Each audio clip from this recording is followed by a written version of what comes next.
Hello again, everybody. I wanted to very quickly and see how quickly I could actually do this.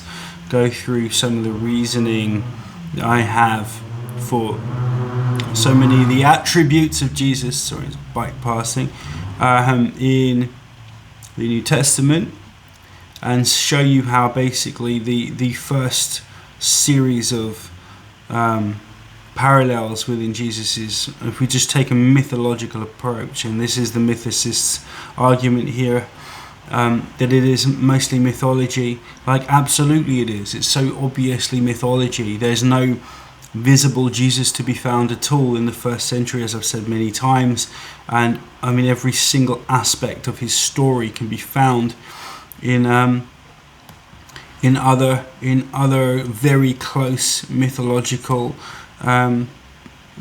writings and texts from the Old Testament world and through the Greco-Roman world. So really quickly here, we're just going to go through a few of them. So I'm just sharing my screen here. I'm going to edit all of this together later on. But scriptural blueprints for Jesus, the case of a constructed life. The following chart is adapted from R.G. Price's Deciphering the Gospel Proves Jesus Never Existed. So I'm just going to run through these again. Scenes, references, subject of reference. Very clearly, this is just Mark's Gospel, by the way, guys. Healing miracles, judgment on Jerusalem, the identification of the Lords, that Jesus stills a storm as well in the very line. Elijah healing miracles. We're going to run through that a little more later. The suffering servant motif. This is all wisdom literature. It's all prophetic literature, as well as certain stories in the Old Testament itself, the Pentateuch, the Torah, Last Supper again, the 1 Samuel 10, kingly preparation and selection. Some of this is a little less obvious than some of the other stuff, but it's all there.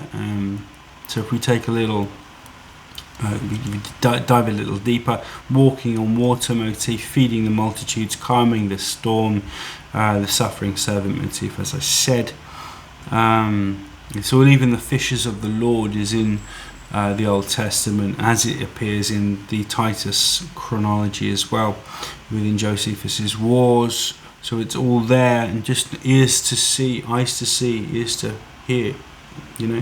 Guys, listen, pay attention. You'll see where all of this stuff hails from. The resemblances between Joshua and Joseph as well. There are just 4 of them there. Then there are many more. I'll come to them in a second. Moses, the second Moses is Jesus. The same deal. Matthew, heavy Matthew now, in Exodus story, raised in Egypt, of course, orders death of infants. This is nowhere attested in the first century by any historian, Jewish or Roman. It is mythology. Come on, guys. Passes through water, fasts for 40 days, law given. Again, Matthew, the parallels are very obvious, led by 12 tribes. Introduce the Passover. It goes on and on, ladies and gents, fed in the wilderness. So very quickly, again, you'll see, you just stop, guys, and pause this and have a little read if you want. All of this has been checked, double checked, triple checked. And again, these Jesus, Miriam, Mary, motifs and so on. All of this stuff is coming straight out of Joseph and Jesus parallels again. Much of this is just simply a copy job from the Old Testament. These are longer parallels now, but you see it's incorporated Luke, Matthew, John, Mark and stuff. But also, this is Genesis, but some of the other literature, wisdom literature, Exodus, Leviticus, Peter turns up here. So some of these are going to be, you might want to argue, they're haphazard and a little coincidental, but there are so many of them. They're just doing a narrative expounding on the narrative in the Old Testament, in the New Testament, of course, and rewriting, changing subtly the story, but keeping so much of it intact. It's easy to see the parallels. It goes on and it goes on, ladies and gents. This is the sort of Bible CA. Judas the Galilean and Jesus of Ananias, again, two guys. Judas and Jesus share eerily similar last days as Jesus does. Here are some of these ones. Both declare woe unto Jerusalem, predict the Jerusalem temple being destroyed, put before the Roman governor. They stay silent in their, they don't account for themselves and so on, whatever. Goes on and on. We see, I apologise, I know it might sound like I'm not trying very hard. Jesus, Ben and Ananias, again, these parallels. Slow computer, come on, with Mark. Josephus's wars now. Everything is connected to the text that came before, and Joseph's wars is so integral in an understanding of the gospel material of Mark and Luke. You can't get away from it. It goes on, arrests Jerusalem leaders, the same deal. Declares war unto Jerusalem, marked for death. Governor asks his identity. Pilate moves to release Judas but fails. Albinus moves to release Jesus here, same name of course, but fails. Killed by Roman soldiers. Died with a loud cry. This is from vidra.info, great resource, all on your screen, guys. So yeah, and then we of course get the layering on with the Greco-Roman mythic tales through Mark and through Acts and so on. You'll see these with Dennis's work, Dennis MacDonald.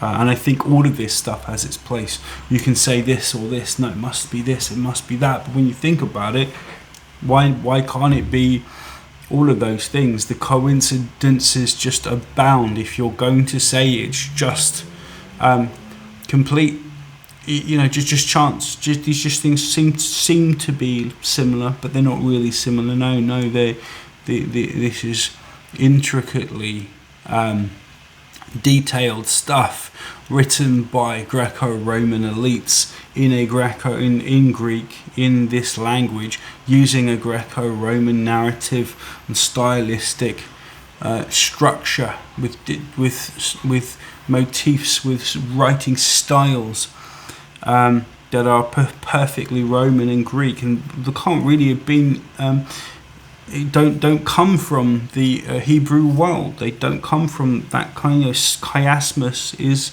a Greco-Roman writing style. It's not Hebrew. Many of the ideas, concepts and so on are written straight into the Greek. They don't pair well with the way Jews wrote literature.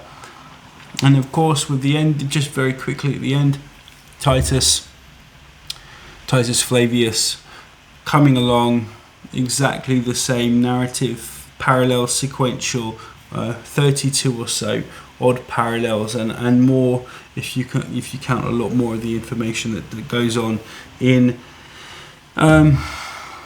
between Josephus's wars and Gospel of Luke. So it's all there, ladies and gents. This is mythicism. This is how this stuff came together, really. This is my version of mythicism, but you'll find that none of it needs there's no space left for an historical Jesus. There's no need for one. This is why we don't find one in the literature of the time. No records recount, no archaeology exists. All of the gospel material comes from the 2nd century, not the 1st. Josephus, Tacitus, as we've seen, Suetonius, Pliny the Elder, they're not references to Jesus, or they are, and they're very stripped down. Jesus as Pliny the younger, and it goes on and on. Tacitus, Josephus, throw them out, they're forgeries. Yeah. Peace and love. Yep, that's it. That's it. Alright, see you another time. Peace out.